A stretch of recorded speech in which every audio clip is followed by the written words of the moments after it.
ప్రజల అకౌంట్లోకి ఫ్రీగా డబ్బు ఏకంగా 1,00,000 కోట్లు ఇస్తున్న ప్రభుత్వం. అర్హతలు ఇవి. ఈ యొక్క టాపిక్ గురించి తెలుసుకుందాం. అందుకంటే ముందుగా మన ఛానల్ కొత్తగా వచ్చినట్లయితే సబ్స్క్రైబ్ బటన్ ఒక బెల్ ఐకాన్ అలా పెట్టుకోండి. ఖచ్చితంగా ఈ వీడియో క్లిక్ చేసినప్పుడైతే మరింత మందికి అయితే వీడియో షేర్ అవుతుంది. మన ఛానల్కి అయితే మీకు సపోర్ట్ అనేది ఈ విధంగా నేను కోరుకుంటున్నానండి. ముందుగా చూసినట్లయితే ఇక్కడ ప్రజల అకౌంట్లోకి ఫ్రీగా డబ్బు ఏకంగా 1,00,000 కోట్లు ఇస్తున్న ప్రభుత్వం. అర్హతలు ఇవే అనే టాపిక్ మనకైతే రావడం జరిగిందండి. దీని గురించి మనం పూర్తిగా తెలుసుకుందాము. అర్హులైన దేశ పౌరులందరికీ ఉచితంగా నగదు వితరణ చేయాలని థాయిలాండ్ ప్రభుత్వం నుంచి నిర్ణయం తీసుకుందండి. ప్రజలు ఖర్చు చేసేందుకు ఈ డబ్బు పంపిణీ చేయనుంది. అసలు ఈ స్కీమ్ ఏంటి, ప్రభుత్వం ఎందుకు ఇలా చేస్తుంది అనే వివరాలు మీకోసం తెలుసుకుందామండి. Government free money distribution. దేశ ప్రజల అకౌంట్లోకి ప్రభుత్వం ఫ్రీగా డబ్బులు అయితే జమ చేయాలని సంచలన నిర్ణయం తీసుకుందండి థాయిలాండ్ ప్రభుత్వం. చూసినట్లయితే ఇక్కడ ఈ స్కీమ్ను ఆగస్టు 1 నుంచి అమల్లోకి అయితే తెచ్చేందుకు సిద్ధమవుతుంది. ఎన్నికల ప్రచారంలో ఇచ్చిన హామీ ప్రకారంగా ప్రజలకు ఫ్రీ మనీ అందించేందుకు తాము సిద్ధమని థాయిలాండ్ ప్రధానమంత్రి శ్రద్ధ ధానివిస్ ప్రకటించారండి. అర్హత గల వ్యాపారాలు వ్యక్తులకు వచ్చే నెల జీతం నుండి ఈ పథకం కోసం అప్లై చేసుకోవచ్చని ఆయన వెల్లడించారండి. డిజిటల్ వ్యాలెట్ అదే మన పేరుతో ఈ స్కీమ్ అమలు చేస్తామని తెలిపారండి. దీనివల్ల దేశంలో ఆర్థిక పురోగతిని మనం సుముఖం అవుతుందని, స్థూల దేశీయోత్పత్తి వృద్ధి రేటు 1.2% నుంచి 1.6% పెరుగుతుందని, ఈ మేరకు వివరాలతో ప్రధాని ధావిసిన్ ఎక్స్లో ఓ పోస్ట్ కూడా వేయడం జరిగిందండి. అప్లై చేయడానికి అర్హతలు ఇవి.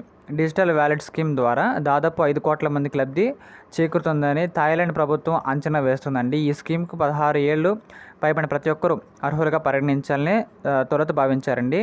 కానీ ఆ తర్వాత నిబంధనలు మార్చేసి తక్కువ ఆదాయ వర్గాలకు, అంటే చూసినట్లయితే చాలా తక్కువ ఇన్కమ్ ఎవరికైతే వస్తుందో వారికి మాత్రమే ఇక్కడ దరఖాస్తు చేసే అవకాశం ఇవ్వడం జరిగిందండి.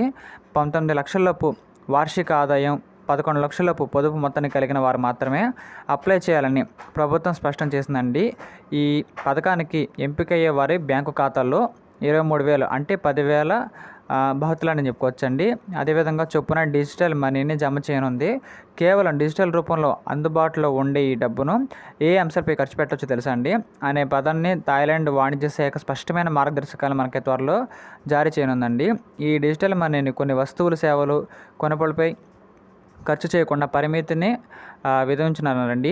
ఈ విధంగా మినహాయింపించే విభాగాల్లో చమురు కొనుగోళ్లు, సేవలు, ఆన్లైన్ కొనుగోళ్లు వంటి కేటగిరీలో ఉంటాయని అంచనా వేస్తున్నారండి.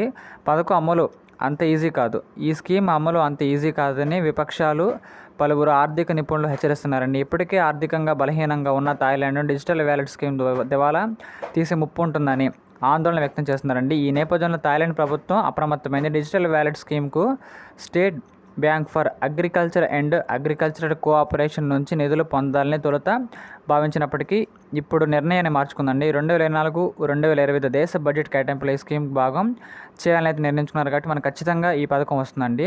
1,00,000 కోట్లు చాలు, రూపాయి 1,00,000 కోట్లు అయితే చాలండి. అయితే ఆర్థిక నిపుణుల వాదనను థాయిలాండ్ ఆర్థిక శాఖ ఉపమంత్రి జూల్పాన్ అమోఘ్నివాస్ వాటగా ఈ విధంగా తాజాగా మీడియా సమావేశంలో ఖండించారండి.